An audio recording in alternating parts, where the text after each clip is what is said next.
Հարգելի լրագրողներ, Ռուսաստանի դեսպանը հանդիպման, այսպես են, խնդրանքով դիմել էր եթե մոտ 2 շաբաթ առաջ։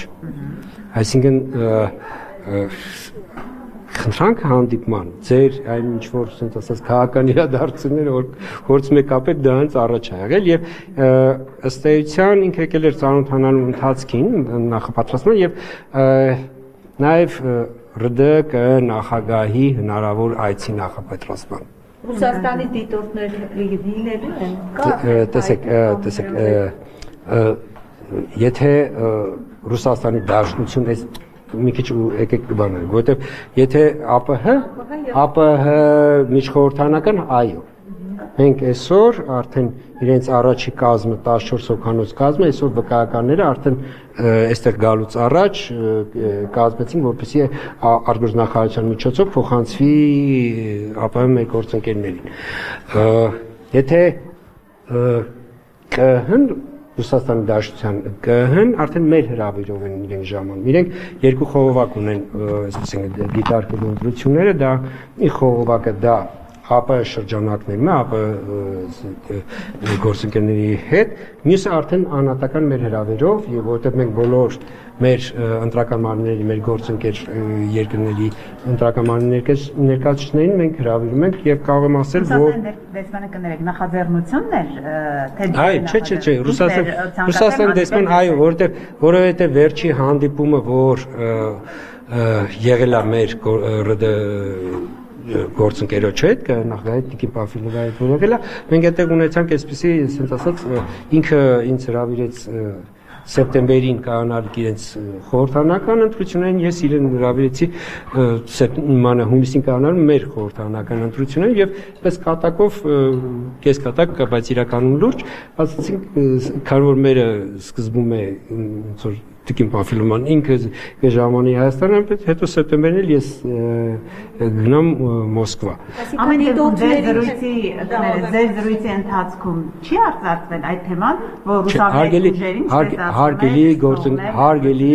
հարգելի գործընկերներ, Հայաստանի Հանրապետության կենտրոնական դրական հանձնաժողովը ապաքաղաքական կառույց է։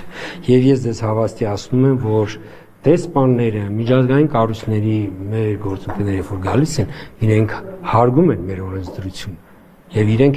իրենք շատ լավ գիտեն, որ կենտրոնական դրական հանձնաժողովի մանդատը, կենտրոնական դրական հանձնաժողովի, այսպես են ապաքաղաքական չեզոք լինելը եւ երբեք իրենց խոսքում, գործողություններում չեն անում մի բան, որ կարող է ասենք մեր մանդատից դուրս լինել։ Այսինքն դուք մի քաղաքական մի բանավեճի չէ, մի դիսկուսիա մասնիկ ասում։ Կների դեսպաններ կան հանդիպեն, այդպես հայտ եղել է, որ տարբեր երկրների Հարգելի գործընկերներ, ես ձեզ հավաստի ասեմ, որ այս ընթացքում բավականին այսպես ասենք, պարբերաբար լինում է, բայց այնպես ստացվեց, որ լրահոսից միայն ուշադրության արժանացավ ՌԴ դեսպանի այցը, ես էլ հասկանում եմ ձեր ասում ի տարբերություն մեզ դուք քաղաքականապես ազատ եք եւ այստեղ, բայց ասեմ, չգիտեմ, մոտ մեկ շաբաթ առաջ էլի դեսպան Բելգիայի պատվիրակությունը խորհրդանական, Էստոնիայի դեսպան, Լիտվայի դեսպան, Ղազախստանի դեսպան կարող եմ մի սենց փորձեք Այդպես շատ ողջավորված մեր ընտրություններին չեն կհայել Հարգելի գործընկերներ, բոլոր դեսպանները Հայաստանում հավատարմագրված, հատկապես կարող եմ ասել այն դեսպանները, որոնց երկրները ունեն ունակ կենտրոնական դրական մարմիններ, քանի որ իրենք պատրաստվում են առաջիկա օրինակ ընտրություններում, նաև դիտորդություն իրականացնեն դեսպանները, իրենք պարբերաբար այցելում են կենտրոնական դրական հանձնաժողով, նաև իրենց միջոցով մենք մեր կոմունիկացիան, այսինքն մեր հարաբերություններն ենք պահպանում մեր գործընկեր տվյալ երկրի գործընկեր ընտրական մարմինների եւ այսպես շարունակ։ Ճիշտ հասկացանք, որ նաև Ռուսաստանի Դաշնությունից են դիտորդներ լինելու բացի ԱՊՀ-ից։ Այո, տեսեք դիտորդներ, եթե դուք տեսեք, մենք որ դիտորդական առաքելություն հարգել գործունեներ արտերկրից գալիս են միջազգային կազմակերպություններ, այնպես ինչպես ԱՊՀ-ն։ այսինքն երկրից իրենք երկրից չեն գալիս, ինքը կազմակերպությունն են ներկայացնում։ Տվյալ դեպքում ԱՊՀ դիտորդական առաքելության շրջանակներում, ինչպես մեր падգամավորն օրինակ մեր այդ միջխորհրդարանական վեհաժողովը նկատի ունեմ ԱՊՀ-ի, ասենք նույն Հայաստանի Հանրապետության խորհրդարանի падգամավորներ կամ դիվանական այլ ներկայացուցիչներ պարբերաբար, չգիտեմ, ԱՊՀ տարածքներում գնում են դիտորդության։ Ասեմ այս ներկայիս կազմը, որ 14 հոգին ԱՊՀ-ն որ հավատարմագրել է, իրենք բոլորը ներկայացնում են Ռուսաստանի Դաշնությունը, բայց իրենք ԱՊՀ ներկայացնող դիտորդներն, այսինքն մենք այս դեպքում չենք, ասած, երկրով չենք նույնականացնում դիտորդներին։ Պարոն Հովակիմյան, դուք ինչ կարող եք ասել այդ Եվրամիության հիբրիդային այդ մասնագիտական խումբը նախ եկել է Հայաստան թե ոչ, որտեղ լուրեր տարածվեցին, որ պետք է գան, եւ դուք ձեր վերջին ասուլիսում ասել եք, որ ըստ նաեւ իրենց հետ աշխատանքը այդ տարբեր ինչ-որ լրահոսի հետ, կիբերանվտանգության, ընտրական մեխանիզմների հետ այսպես աշխատելու։ Հանդիպում եղել է, եկել են, չեն եկել, իրենց հետ ինչ-որ դուք աշխատել։ Հարգելի գործընկերներ, տեսեք, ես ճիշտն ասած, քանի որ ինքը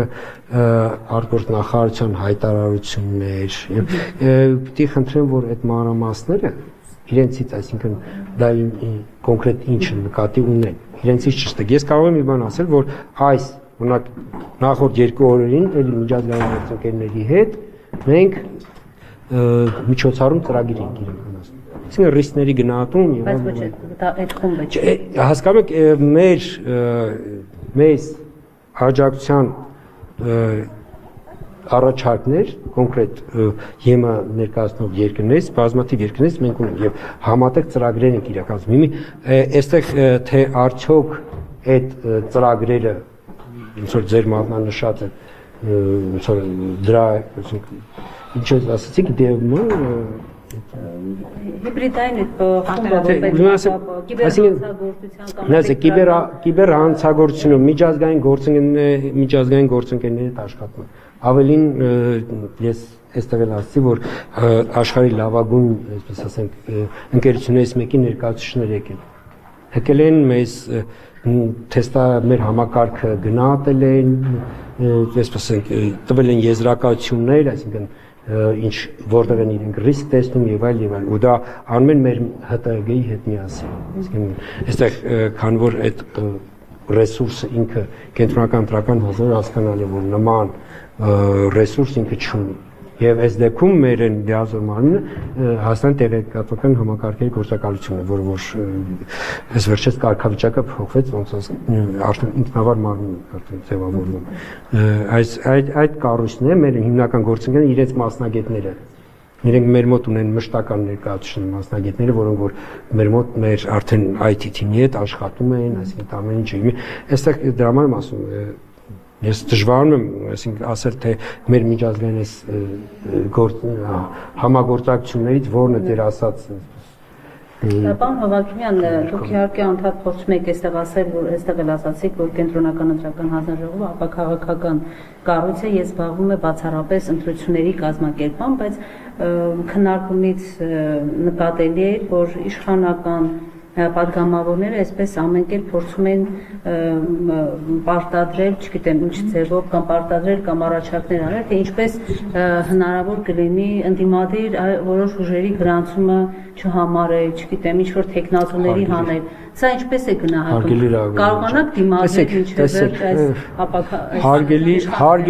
հարգելի լրագրող, ես ձեզ հավաստիացնում եմ։ Ես 22 թվականի հոկտեմբերից կգամ նախագահ երբևէ մի մազաչափ ասենց ասեմ նույնիսկ չգիտեմ խոսքով կես բառի չափով անգամ երբեք որևէ ճնշում կամ ինչ որ չգիտեմ չի եղել ու չի եղել ու ես ձեզ վստահում չի լինի իսկ քաղաքական գործիչները որ մեկ-մեկու կսմիթեն, չգիտեմ, ինչեր կասեն, բնական է, հասկանում եք, այդ նոր, այդ բնական է, այդ իրենք քաղաքական գործիչներ են, իրենք իրար ինչ կուզեն կասեն, եթե չեն, ասում օրենքով արգելված սահմանը չեն հատի, ընդամենը ոնց որ կստացի զուտ չգիտեմ ինչ ասեմ, այդ չեմ ուզում ասես Ընտրական օրենսգրքի բայց իրենց գործները կանում են լավ են թողնել։ Ընտրական օրենսգրքի այս վերջին փոփոխությունը 2 ամիս առաջ ընտրություններից գիտեք, այդ անուն ազգանունը չլինելը ինչպես է գնահատում, սա քաղաքական որոշում է, իհարկե իշխանությունը ասում է սկզբերի տակ են թույլ տվել, բայց անկախ դիտորդ ԲԿ-ի Դանիելյանը ասաց, որ 2 ամիս առաջ չի կարելի փոխել։ Դուք որպես կենտրոնական ընտրական հանձնաժողովի նախագահ, սա ինչպես է գնահատում,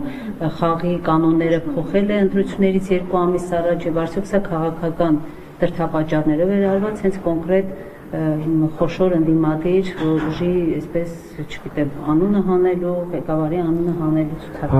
Հարգելի լրագրողներ ջան։ Տեսեք, կենտրոնական ընտրական հանձնաժողովի նախագահը իրավունք ունի ընտրական օրենսգրքի փոփոխությունը լավovat ունենալ։ Մենք իրավակիրառում մարմին ենք եւ մենք պարտավոր ենք այն ինչ ունենք գործող ընտրական օրենսգիրք ամբողջությամբ ապահովել, որ ինքը իրացվի։ Բայց խնդրալից չէ համարվում։ Ինչ վերա ես կարող եմ ընդամենը այն ինչ որ տեղեկություն, որը որ կա, դա ասում են ինչ որ եղել է իրողություն։ 24 թվականի փոփոխություններով կենտրոնական ընտրական հանձնաժողովի առաջարկներ եղել, որպեսզի 81 հոդվածի երկրորդ մասի երկրորդ նախադասությունը, որը որ ենթադրում է, որ քվեաթերթիկում դաշինքների դեպքում դաշինքի անվանումից բացի պիտի գրվի նաև դաշինքի անդամ կուսակցությունների անվանումները, այսինքն ըստ այդ նախադասության այդպես է։ Մենք առաջարկեցինք, որպեսզի դա հանվի, որովհետև հակառակ դեպքում մենք կարող ենք ունենայինք տարբեր տեսակի քվեաթերթիկ, այսինքն կուսակցությունների քվեաթերթիկը լինել էր կուսակցության անվանումը, պատկերացիք, այսինքն եւ առաջի 3 համարները, լրթիվ եւ այլն դաշինքների պարագայում լինելու էր դաշինքի անվանումը եւ օրինակ, չգիտեմ, 3, 4, 5, 10 կուսակ այդ դաշինքի անդամ կուսակցությունների անվանում է։ Բնական է, որ այդ ամենը ձեզ հայտնի քվեաթերթիկում եթե տեղավորելու խնդիր առաջանա, ստացվել է փոքր տարատեսակը պիտի փոքրացի եւ այլ եւ ստացվել էր, որ դաշինքի եւ կուսակցության քվեաթերթիկներ տեսակով տարբերվելու են ըստ այդ գրվածքի։ Այդ ժամանակ արտադրության նախարարության մեկ գործընկերները մեր առաջարկը ընդունեցին, այսինքն ճիշտ եք ասում, մտավ նախագծի մեջ։ 24 թվականին, երբ որ առաջին թուրքմամբ ընդունվել է, դա այդ փոփոխություն, այսինքն առաջին թերթմամբ ընդունված փոփոխություններում, որ ման 81 հոդվածի երկրորդ մասի երկրորդ նախադասությունը ուժը կորցած ճանաչ։ Առաջինից երկրորդ ընթերցման ժամանակ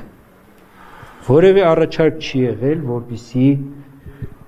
այս փոփոխությունը խմբագրվի։ Այսինքն այս փոփոխության հետ կապված առաջին թերթման փոփոխության հետ կապված որևէ առաջարկ չի եղել, ամփոփաթերթներ կա, որևէ մեկը չար, բայց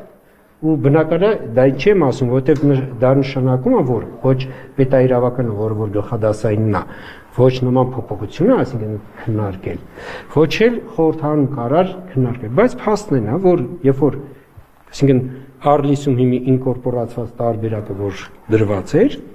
երկրորդ ըստ էության ստացվել էր այնպես, որ երկրորդ նախադասություն բառի փոխարեն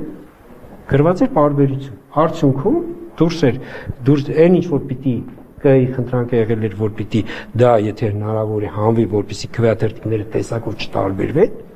դրա փոխարեն 81 հոդված երկրորդ մասի երկրորդ պարբերություններ ուժի կորցրած ճանաչվել։ Սա եղել Սա իրողություն է, մնացածից մենք արդեն մնացած տարվեց 6 ամիս առաջ, 8 ամիս առաջ, 2 ամիս առաջ, դա է հենց խնդիրը, որ 2 ամիս առաջ, երբ արդեն ինչ-որ տեսեք, իրականությունը բոլորը ասեն, որ այդ տեխնիկական վրիպակը ըստ էության վերջերս է իհայտ է, որովհետև նման կրկնում եմ, որևէ մեկը ոչ падգամավոր, ոչ մեր կողմից, ոչ որևէ մեկը չի ասել, որ օրինակ 81 հոդվածի երկրորդ մասի երկրորդ պարբերությունը ուժը կորցած ճան, այսինքն եկեք նախադասության փոխարեն գրենք պարբերություն։ Բոլորը, այսինքն այս երբ որ արդեն օրենսգիրքը ուղղակի պրակտիկ կիրառման մեջ նայելով եկել այդպես է փաստի հայտիկի, որ ինչ որ տեխնիկական վրիպակով ըստ էության երկրորդ նախադասության փոխարեն երկրորդ պարբերությունն է ուժը կորցած ճանաչվել։ Պարոն Հովակիմյան, վերջերս հրապարակում եղավ թե քաղաքական ուժերից մասնակցող ընտրություններին յուրաքանչյուրը ինչքան գովազդ է տեղադրել համացանցում։ Դա այս շրջանում դիտարկվում է ԿՀ-ի կողմից, թե դա միայն նախընտրական շրջանում։ Այսինքն այստեղ սահմանափակումներ կարող են լինել։ Հարգելի գործընկեր, այստեղ սահմանափակումներ չկան, սահմանափակումները սկսվում են քարոզարշավի մեկնարկից։ Ավելին շատ լավ կլինի, որ նախորդ տարիներին մեր լրատվամիջոցների համար եմ ասում, որ քաղաքական ուժերը մինչև ընտրություններն էլ իրենց գովազդի համար գումար ծախսեն, կարծում եմ մեր լրատվամիջոցները դրանից կշահեն։ Նկատի ունեմ, որ միայն ընտրությունների շեմին գումարը չծախսեն միայն ընտրությունների շեմին, օրինակ նախորդ 3-4 տարի հատկապես ակտիվ լինեն, իրենց գովազդը անեն, պատվիրեն, չգիտեմ, լրատվամիջոցներում, վահանակներով եւ այլ, այսինքն այդ դա ավելի դա եթե դա լինի, արդեն այս ամենը ձեր համար ասենց տարօրինակ չի լինի, հասկանում եք, եթե դա դառնա մեր կյանքի առօրյա մասը, արդեն բոլորը կսկսեն դրան նորմալ հանգիստ վերաբերվել։ Այն դեպքում էլ արդեն այդ պայմաններում է քարոզարշավի փուլը, երբ որ կմտնեն արդեն սահմանափակումներ, բոլորի համար ավելի տեսանելի կլինի, այսինքն տեսնեն, որ մինչև այդ ազատ էին, դրանից հետո օրինակ սկսեցին գործել սահմանափակումների պայմաններ։ Նախընտրական արդեն շրջանում ո՞րն է շեմը լինելու, այսինքն որքան գովազդ կարող են քաղաքական ուժերը տեղադրել։ Մինչև 800 միլիոն դրամ։ Այսինքն նախընտրական քարոզչության նպատակով ծախսերը, թե ինչ նպատակով կծախսեն, այդ իրենք գովազդա, չգիտեմ, շտաբների վարձակալությունը, այնտեղ միջոցառումների կազմակերպումը կամ ասենք տպագիր նյութերի տպագրություն, խոսքով այդ ամենը ընտրական օրենսգիրքը որ նայեք 27 հոդվածն է, 27 հոդվածը հստակ ասում է թե ինչեր պիտի հայտարարվի։ Այդ նպատակով գումար 800 կարող են ծախսել մինչև 800 միլիոն դրամ։ Եվ դաշինքները եւ կուսակցությունները։ Այո։ Շնորհակալ։